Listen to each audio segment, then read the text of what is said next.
तो हम आज चर्चा करेंगे स्वच्छता पर। सफाई क्यों हमारे जीवन में ज़रूरी है, हमारे दैनिक जीवन के लिए कितनी महत्वपूर्ण है सफाई, इस पे एक सूक्ष्म चर्चा करेंगे। आपको पता होगा कि गंदगी से ढेर सारी बीमारियां पैदा होती हैं। ये आम तौर पे सबको बताया जाता है। जब भी आप किसी डॉक्टर के पास जाएंगे, किसी न किसी कारणवश वो किसी न किसी बीमारी के बारे में बताएगा कि ये गंदगी से पैदा हुई है, ये गंदगी से होती है। तो हम आपको कुछ ऐसी बीमारियां जो आम तौर पे फैलती हैं और सब जगह व्याप्त हैं, वो जो गंदगी से फैलती हैं उनके बारे में बताते हैं, कितनी हानिकारक हो सकती हैं और कितने लोगों की जान वो बीमारियां ले सकती हैं। उसमें से अगर हम भारत की बात करते हैं, इंडिया की बात करते हैं, तो सबसे बड़ी जो बीमारी है, जो सबसे ज़्यादा लोग जिससे हर साल मरते हैं, वो है टीबी। टीबी सबने सुना होगा। उसमें कफ होता है, खांसी होती है और इसको ट्यूबरकुलोसिस बोलते हैं अंग्रेजी की भाषा में। ये बैक्टीरिया से होती है जो कि गंदगी के द्वारा पनपते हैं और एक टीबी के मरीज से दूसरे टीबी के मरीज में उसके कफ द्वारा या छींक द्वारा किसी के द्वारा जा सकते हैं। दूसरी बीमारी मलेरिया। मलेरिया बहुत आम बीमारी है। जब भी गर्मियाँ बढ़ती हैं मलेरिया फैलना शुरू होता है। मलेरिया में सबको पता होगा बुखार आता है काफ़ी तेज, और आम तौर पे हर एक व्यक्ति ये जानता है कि मलेरिया मच्छर से पैदा होता है। और मच्छर ये वहाँ पे पैदा होते हैं जहाँ पे पानी भरा रहेगा और पानी में ख़ास तौर से गंदगी ज़्यादा होगी, जिससे कि मच्छर उस पर अपने लार्वा पैदा करते हैं, अंडे देते हैं। और वो अंडे अगर पानी पे तैरते रहेंगे तो वो अंडे धीरे धीरे और मच्छरों को पैदा करते हैं। और हमेशा गर्मी में लाखों व्यक्तियों को मलेरिया होता है हर जगह पे, और बहुत सारे व्यक्ति उससे मर भी जाते हैं। तीसरा प्लेग। प्लेग भी आपने सुना होगा। बहुत सामान्य सी बीमारी है। जब कभी फैलती है तो बहुत गंभीर रूप से फैलती है। लोग कहते हैं कि चूहों से फैलती है ये, लेकिन चूहे में कुछ कीटाणु पैदा होते हैं। वो कीटाणु प्लेग को फैलाते हैं। और अगर आप गंदगी रखेंगे, चूहे ज़्यादा पैदा होंगे। ज़्यादा खाना जहाँ पे पड़ा रहेगा या ज़्यादा गंदगी पड़ी रहेगी, चूहे आते हैं वहाँ पे खाते हैं, और अगर वो प्लेग से संक्रमित हैं तो वो चूहे आदमी में प्लेग को फैला देंगे।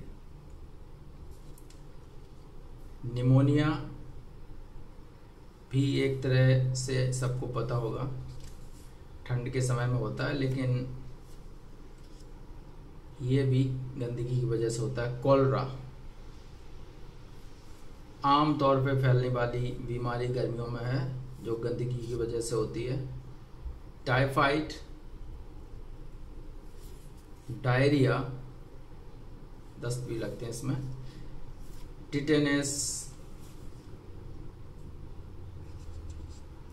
पीलिया और पोलियो।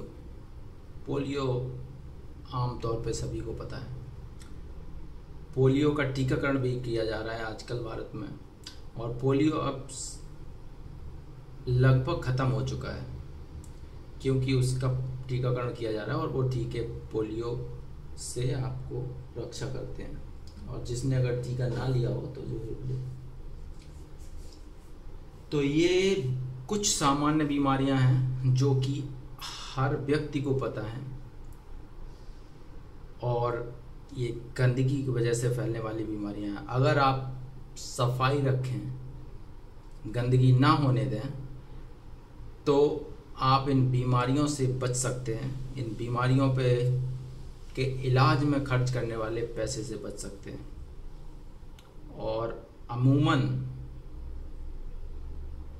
5 से 6 सदस्यों के परिवार में लगभग हर व्यक्ति को एक साल में एक बार मलेरिया तो हो ही जाता है। कॉलरा कभी बन जाता है, कभी डायरिया हो जाता है, कभी पीलिया हो जाता है। और इसमें आप साल भर में कम से कम 4 से 5 हजार रुपये खर्च करते हो। उस स्थिति में जब आप एक बार जाके दवा लेते हैं और सही हो जाते हैं, और अगर आपको बड़े बड़े टेस्ट करने पड़े तो और भी पैसा लगता है। तो अब इनकी स्थिति क्या है, कितने मरीज इन बीमारियों से ग्रसित होते होंगे, एक बार एक सरसरी नजर डालते हैं। लगभग मलेरिया की बात करते हैं, इकाई, दहाई, सैकड़ा, हजार, 10,000, लाख, शून्य गिनिए आप, लगभग 9 लाख मरीज हर साल में। ये बहुत सटीक आंकड़ा नहीं है, फिर भी लगभग 9 लाख मरीज हर एक साल में मलेरिया से ग्रसित होते हैं। और ये मलेरिया सिर्फ और सिर्फ मच्छर से फैलता है, और मच्छर सिर्फ और सिर्फ गंदे पानी में पनपते हैं। 9 लाख में बहुत सारे ऐसे होते हैं 40%, 30% जो कि रिकवर नहीं हो पाते और मर भी जाते हैं।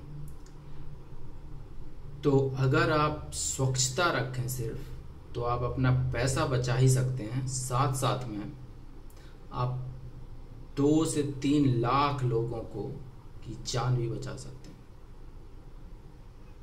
एक व्यक्ति की जान की कीमत पता होगी आपको, अगर एक व्यक्ति मर जाए तो फांसी की सजा भी होती है आदमी को। यहाँ पे गंदगी फैलाने की वजह से आप अनजाने में 3 से 4 लाख लोगों को हर साल मार रहे हैं।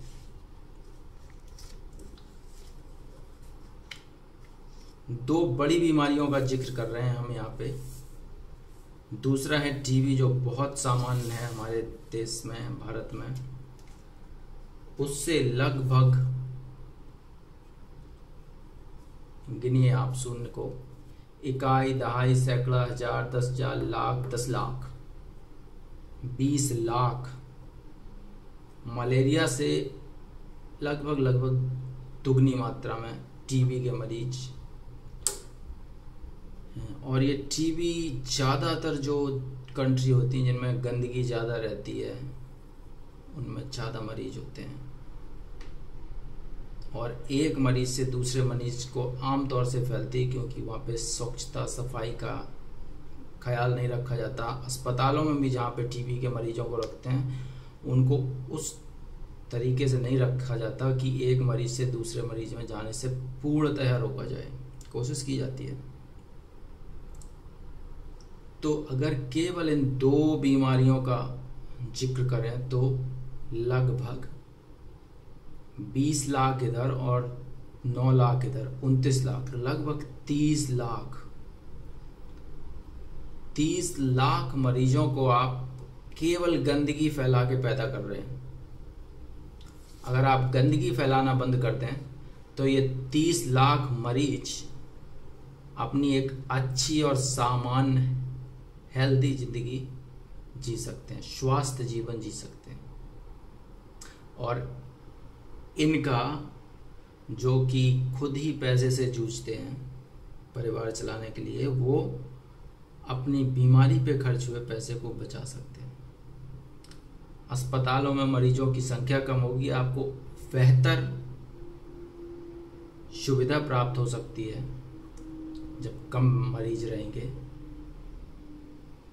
आपका वातावरण स्वच्छ रहेगा। तो सफाई महत्वपूर्ण है बीमारियों को रोकने के लिए।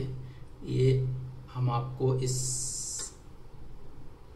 चर्चा के आखिर में सिद्ध करके दिखाएंगे। अगर आप इन दोनों को मिला दें, नहीं, अगर आप वो सारी बीमारियां जो हमने अभी बताई थी, TB, malaria, plague, cholera, tetanus, polio, पीलिया, डायरिया, अगर इन सबको आप मिला लें, जो केवल और केवल गंदगी की वजह से फैलती हैं, सारी बीमारियों को मिला के लगभग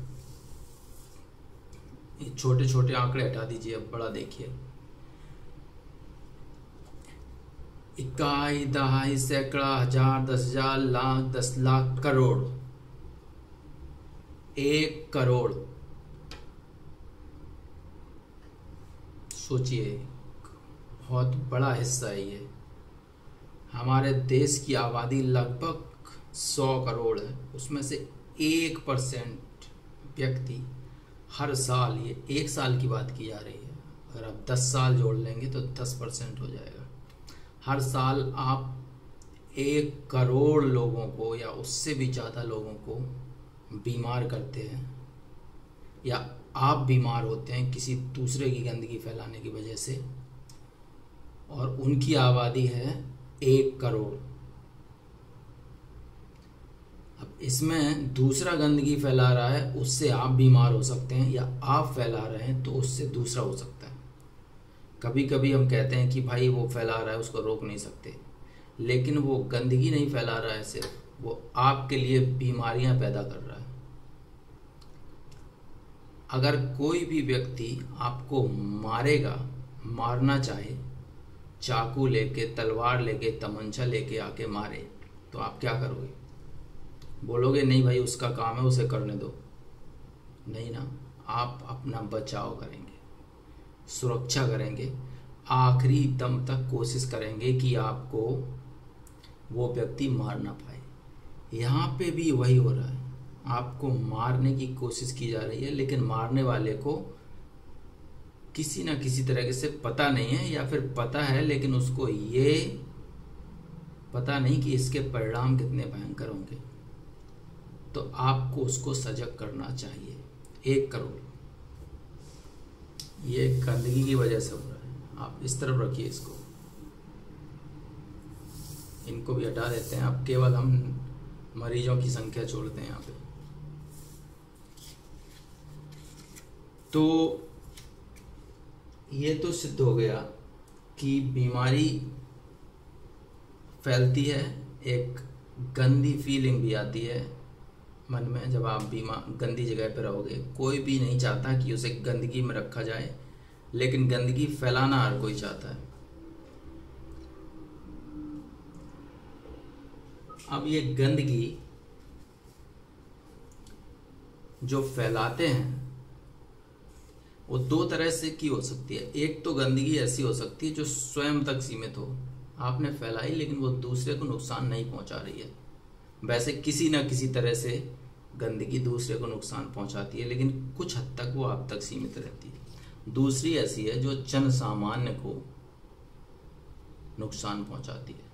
और कोई भी चीज जब आपके द्वारा की जाए और जन सामान्य के लिए हानिकारक हो, उसको आपको अतिशीघ्र बंद करना चाहिए, क्योंकि वो किसी न किसी तरह अगर जन सामान्य के लिए हानिकारक है तो आप भी उस जन सामान्य की संख्या में सम्मिलित हैं और आपको भी कभी न कभी हानि पहुंचाएगी। अब ये गंदगी जो कि स्वयं तक सीमित है, उसमें आपको हम बताते हैं क्या क्या हो सकते हैं। जैसे आपने अपने कपड़े हैं वो गंदे कपड़े पहन लिए, तो उसमें जो कीटाणु होंगे या बीमारी फैलाने वाले जो भी हानिकारक तत्व होंगे वो आपके शरीर पे असर डालेंगे। आपने बिना हाथ धोए खाना खाया, बिना हाथ धोए पानी पिया, तो आपके हाथों में जो कीटाणु होंगे वो आपके स्वास्थ्य पे असर डालेंगे, आपको बीमार करेंगे, दूसरे को नहीं। पर हाँ, हो सकता है ऐसी बीमारी जो आपको हो और आपसे फिर आगे जाके दूसरे को भी फैल सकती है, लेकिन जो उसका इमीडिएट इफेक्ट होगा, जो उस समय असर होगा, वो आपके शरीर पे होगा। आप अपने शरीर को साफ नहीं रखते, कई दिन नहाते नहीं हैं, ये भी आपके स्वास्थ्य पे असर डालेगा, क्योंकि उसमें आपके शरीर में कीटाणु पैदा होंगे, वो कीटाणु आपको बीमार करेंगे, और जब आप बीमार होंगे तो फिर जानते हैं क्या होता है। चौथा है कि आप जो भोजन करते हैं वो गंदा हो, बहुत दिन का रखा हुआ भोजन हो, या थोड़ा बहुत सड़ा हुआ हो, या आपने जहाँ से खरीदा उस पर मक्खियाँ बैठ रही हैं बहुत सारी बाजार में, या धूल मिट्टी बहुत सारी आ रही है। तो ये चीज़ें आपको कहीं ना कहीं संक्रमित करेंगी। आपने भोजन बाहर खुला ले लिया ये सोच के कि सस्ता मिल रहा है, लेकिन उस भोजन से बीमार होके आप उससे 4 गुना ज़्यादा अपनी बीमारी को सही करने में पैसा लगा दोगे। आपने हाथ नहीं धोए जल्दी में, अरे कुछ काम पड़ गया है जा रहे हैं, लेकिन आप वो 5 मिनट बचाने के लिए आप बीमार होके पूरा दिन बिस्तर पे पड़े रह सकते हो। तो ये बहुत ज़रूरी चीज़ें हैं। हर एक व्यक्ति को अपने आप को स्वच्छ रखना चाहिए, जिससे आपको खुद को फ़ायदा है ही, और पब्लिक को, बाकी जनता को जो आपके आसपास रहती है, आपके सहयोगी, आपके चाहने वाले और आप जिनको चाहते हैं, सब स्वस्थ रहेंगे, सुरक्षित रहेंगे। दूसरा हम चर्चा करते हैं जन सामान्य, वो गंदगी जो जन सामान्य को नुकसान पहुंचा सकती है आपके द्वारा फैलाई हुई। वो है कि आपने कूड़ा लिया, बाहर फेंक दिया। पानी में अगर कूड़ा जाएगा तो उस पर मच्छर पैदा होंगे, मच्छर के लार्वे पैदा होंगे, उनके अंडे पैदा होंगे, अंडे से बच्चे बनेंगे, और सारे मच्छर पैदा होंगे, मलेरिया फैलेगा, डेंगू फैलेगा, और चीज़ें होंगी, हैजा होगा। तो आपको खुले में कूड़ा नहीं फेंकना चाहिए। आम तौर पे हर जगह व्यवस्था होती है, बहुत छोटे गांव को छोड़ दें तो कूड़ा उठाने वाला सुबह शाम कभी कभी आता है। तो आप अगर अपने बहुमूल्य आभूषण, बहुमूल्य चीज़ों को इतना सुरक्षित करके बक्स में रख के, घर में सही से अलमारी में रख के व्यवस्थित रखते हैं, तो कूड़ा भी एक आपके लिए बहुमूल्य चीज़ है, क्योंकि आपको उसको फेंकने से हानि हो सकती है। अगर आपके आभूषण जाने से आपको हानि होती है, तो आपका कूड़ा खुले में फेंकने से आपको हानि होगी। तो आपको कूड़े को सुरक्षित रखना है, सही तरह से फेंकना है, जिससे आप किसी भी प्रकार की हानि से बच सकें।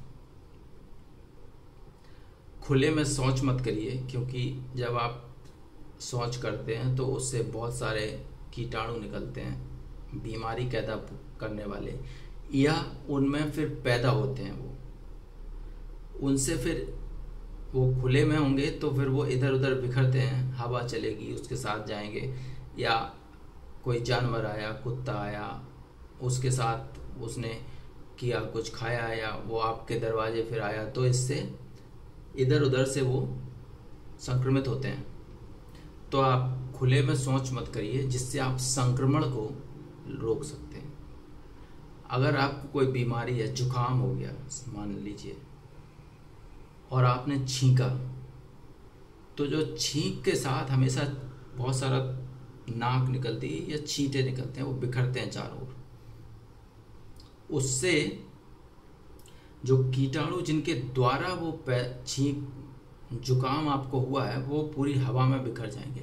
अब उस हवा से जो व्यक्ति गुजरेगा उसको भी वो बीमारी हो सकती है। आपको हमने एक टीबी का एग्जाम्पल बताया था। टीबी असल में, अगर आप टीबी का मरीज है, वो छींकेगा, खांसेगा या थूकेगा, तो उसके थूक के साथ टीबी के कीटाणु आते हैं, और उस थूक से वो दूसरे व्यक्ति में संक्रमित होते हैं और दूसरे को भी टीबी का मरीज बना सकते हैं। इसी प्रकार थूकना भी है, जैसे छींकना है। थूक से भी, जैसा छींक से होता है, वो थूक से भी कीटाणु आएंगे, वो भी आपको उत्सर्जित होंगे, उत्सर्जित होकर संक्रमित करेंगे, आसपास के लोगों को संक्रमित करके वो भी आप एक मरीज की तरह दूसरा भी मरीज बन जाएगा। तो आप एक मरीज से दूसरे मरीज को पैदा करेंगे, और ऐसे कई सारे मरीज पैदा होंगे। तो यह बहुत ही ज़रूरी है कि आप अपने शरीर की सफाई रखें, और आप दूसरे को अपने द्वारा फैलाई हुई गंदगी से बचाएं, क्योंकि आपके द्वारा फैलाई हुई गंदगी से हर साल केवल बीमारी की वजह से 1 करोड़ लोगों की को बीमारी होती है, उसमें बहुत सारे लोग मरते हैं। तो आप किसी न किसी तरह से कूड़ा फेंकने की वजह से, गंदगी फैलाने की वजह से, उसको सही से ना रखने की वजह से, अपने शरीर को साफ ना रखने की वजह से बहुत सारे लोगों को मौत के घाट उतार रहे हैं। ये बहुत बड़ी समस्या है। इसके लिए सजग रहने की आवश्यकता है और जागरूक रहने की भी आवश्यकता है। अगर कोई ऐसा कर रहा है तो उसको अतिशीघ्र रोकिए। अब हम क्या करें कि जिससे गंदगी ना फैले या हम साफ रहें। चलिए, तो उसमें आपको बहुत कुछ नहीं करना, आपको गंदगी को रोकना है, सफाई बनाए रखना है। तो आपको सामान्य तौर पे 5 चीज़ों की ज़रूरत है। स्वच्छ हवा का इस्तेमाल चाहिए आपको, जिससे आप स्वच्छ रहें, आपका शरीर स्वच्छ रहे, आप स्वस्थ रहें। स्वच्छता स्वस्थ के साथ जुड़ी हुई है। अगर आप स्वच्छ रहेंगे तो स्वस्थ रहेंगे। आप स्वच्छ हवा का सेवन करिए, इस्तेमाल करिए। अब समस्या ये आती है, हवा तो भर भर के नहीं लाएंगे आप कहीं से कि स्वच्छ हवा का इस्तेमाल करेंगे। तो आपको स्वच्छ हवा बनाने के लिए आपको वातावरण को स्वच्छ रखना होगा। आप गंदगी कम फैलाइए, निकलने वाले कचरे को व्यवस्थित रखिए, किसी चीज को सड़ने के लिए मत फेंकिए, पब्लिक में छींकिए मत, खांसिए मत, थूकिए मत। तो आपकी जो आसपास की हवा होगी, जो वातावरण होगा, वो स्वच्छ रहेगा, उसमें कीटाणु विसर्जित नहीं होंगे। और कीटाणु विसर्जित नहीं होंगे तो वो हवा आपको संक्रमित नहीं करेगी। स्वच्छ पानी का इस्तेमाल करिए। अगर पानी आपको लगता है कि गंदा है, बंद हैंडपंप से पानी लीजिए। कुएं खुले रहते हैं जिनमें हमेशा बहुत सारी गंदगी गिरती है। आमतौर पे कुएं बहुत कम ही जगह रह गए हैं, फिर भी कुओं का पानी खुला होता है और उसमें गंदगी जाती है, उतना स्वच्छ नहीं होता वो। आप स्वच्छ पानी पीजिए। जो बंद हैंडपंप हैं उनसे पानी खींच के उनको पीजिए। अगर उसमें मिट्टी आ रही है तो उसको छान के पीजिए।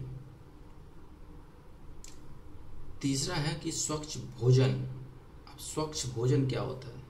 भोजन तो हमेशा स्वच्छ ही होता है, आपको लगता होगा। कोई सड़ा गला वैसा तो कोई नहीं खा लेता। हाँ, पर देखिए आपकी जहाँ भोजन पकाया जा रहा है या जो भोजन पकाने वाला है या जो भोजन पकाने में जो सामग्रियों का इस्तेमाल हुआ है वो अच्छी क्वालिटी की, उत्तम क्वालिटी की हैं या नहीं है। व्यक्ति जो पका रहा है वो साफ सुथरा है या नहीं है। आपके भोजन में जिस जगह पे पकाया जा रहा है वो स्थान साफ सुथरा है या नहीं है। आप जहाँ पे खा रहे हैं वो स्थान साफ सुथरा है या नहीं है। इन चीज़ों का याद रखेंगे तो जो भोजन आपका होगा वो स्वच्छ होगा। स्वच्छ शरीर, इसमें बताने की ज़रूरत नहीं है। शरीर गंदा होगा तो आपको दूर से पता चल जाएगा कि गंदा है। तो आप स्वच्छ शरीर रखिए, रोज़ नहाइए धोइए, साफ सुथरा रखिए और अपने घर को स्वच्छ रखिए। जिस घर में आप 24 घंटे नहीं तो कम से कम 14 से 12 घंटे तो रहते ही हैं, तो उस घर को साफ नहीं रखेंगे तो उस घर से कीटाणु पैदा हैं अगर उसमें बहुत सारे, तो आपको बीमारियां वो फैलाएंगे। तो आप अपना घर स्वच्छ रखिए। ये 5 चीज़ें हैं जो अत्यंत महत्वपूर्ण हैं। इनका ख्याल रखेंगे तो आप साल में फैलाने वाले 1 करोड़ मरीजों को आप कम कर सकते हैं, उनको आप बचा सकते हैं, उनके जीवन की आप रक्षा कर सकते हैं। तो अब इन चीज़ों को करने के लिए हमें क्या करना चाहिए? स्वच्छ हवा मिले, स्वच्छ पानी मिले, स्वच्छ भोजन मिले, स्वच्छ शरीर मिले। पहला तो है कि हमें खुद को रिस्पॉन्सिबल होना पड़ेगा, खुद जिम्मेदारी निभानी पड़ेगी कि हमें ये सब चाहिए। दूसरा है, आपको मैं 3 प्रमुख चीज़ें बताता हूँ। अपने बच्चों को, अपने आसपास रहने वाले छोटे व्यक्तियों को प्रशिक्षित करें। उनको बताएं कि आप अगर गंदगी फैला रहे हो तो गंदगी से ये नुकसान है और ये चीज़ें आपको भुगतनी पड़ सकती हैं। इसलिए स्वच्छता का महत्व बताइए और स्वच्छता को एक जरूरी हिस्सा बनाइए जीवन का। जैसे आप धन संपत्ति को, पैसे को, अपनी जायदाद को, अपने बच्चों को, अपने घर वालों को, अपने माता पिता को एक जरूरी हिस्सा बनाते हैं जीवन का, स्वच्छता को भी एक जरूरी हिस्सा बनाइए। क्योंकि आप अगर स्वच्छता को जरूरी हिस्सा बनाएंगे तो जो भी आपके ज़रूरत के हिस्से हैं उनको आप सुरक्षित रखेंगे, स्वस्थ रखेंगे। बच्चों को शुरू से प्रशिक्षण दीजिए। ऐसा मत सोचिए कि अभी से ये गंदगी में रहेंगे तो गंदे हो जाएंगे। अगर शुरू से आदत बनेगी तो वो उनके जीवन का एक जरूरी हिस्सा बन जाएगा। और जागरूकता फैलाइए। आसपास के रहने वाले लोग अगर गंदगी फैला रहे हैं, खुले में कूड़ा फेंकते हैं या पानी जिसको आप पीते हैं उसको गंदा कर रहे हैं या फिर खुले में थूक रहे हैं, छींक रहे हैं, खुले में शौच क्रियाएं कर रहे हैं, जिसका घर स्वच्छ नहीं है, उसको भी बताइए कि आपको ये नुकसान है इससे और आपको ये करना चाहिए, सफाई रखनी चाहिए। और सफाई के लिए 1 घंटा बहुत है एक दिन में, अगर आप घर को स्वच्छ रखते हैं। और बाहर गंदगी ना फैले इसके लिए आपको कुछ करना ही नहीं है, बल्कि जितना समय आप फेंकने में बाहर लगाते हो वो भी मत लगाइए। कुछ समय बचेगा आपका, घर में रखिए, उसको बांध के रखिए। जब कोई आता है कूड़ा कलेक्ट करने वाला तो उसको दे दीजिए, वो एक सुरक्षित जगह पे उसको जाके डालेगा और जला देगा, जो भी करेगा। तो ये 3 चीज़ें हैं। आप बच्चों को प्रशिक्षित कीजिए, अपने छोटों को प्रशिक्षित कीजिए, स्वच्छता को अपने जरूरी हिस्सा बनाइए और जागरूकता फैलाइए। उसमें शर्माइए मत किसी को बताने में कि आप गंदे हैं या गंदगी फैला रहे हैं, आप छींक रहे हैं तो इससे नुकसान हो सकता है, आप खांस रहे हैं, आप थूक रहे हैं तो इससे नुकसान हो सकता है। आप उसको बताइए, तभी पता चलेगा। और प्यार से बताइए कि नुकसान आपको ही है। तो ये था आज का चर्चा का विषय, स्वच्छ क्यों रहें, कितना ज़रूरी है और क्यों हमारे जीवन का ये एक हिस्सा होना चाहिए। आपको अगर अधिक जानकारी चाहिए तो इस वेबसाइट पर जाइए www.mergeclassroom.org। इस पे आपको पूरी जानकारी मिलेगी। और आपको अगर और जानकारी हासिल करनी है तो ये ईमेल है जिस पे आप हमको एक ईमेल या पत्र लिख सकते हैं इंटरनेट के माध्यम से। mergeclassroom@gmail.com। धन्यवाद।